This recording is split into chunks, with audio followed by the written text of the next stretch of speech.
First of all, we live in a nuclear age, and a strategic war like World War II, World War I, and of course the Cold War cannot be conducted in a nuclear age because no one can win.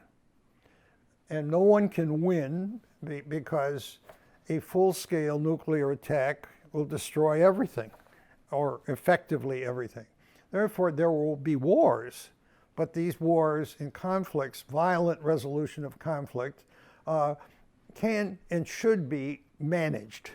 This is what the League of Nations after World War I and the United Nations after World War II were supposed to deal with. They both failed in the fullest sense of the word. But in the future, for example, you mentioned the South China Sea. The Chinese government says that these islands are, one, historically theirs, two, they are needed for defense.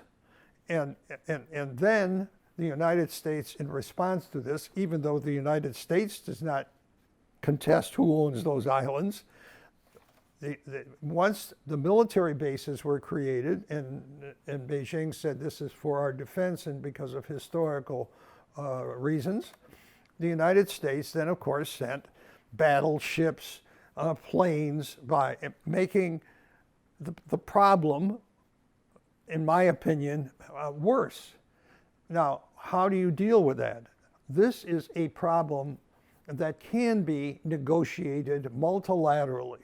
China can maybe keep the islands, but if you might, if I were in charge, I would say, I would go to Beijing if I were Mr. Biden and say, let's have a defense arrangement in East Asia.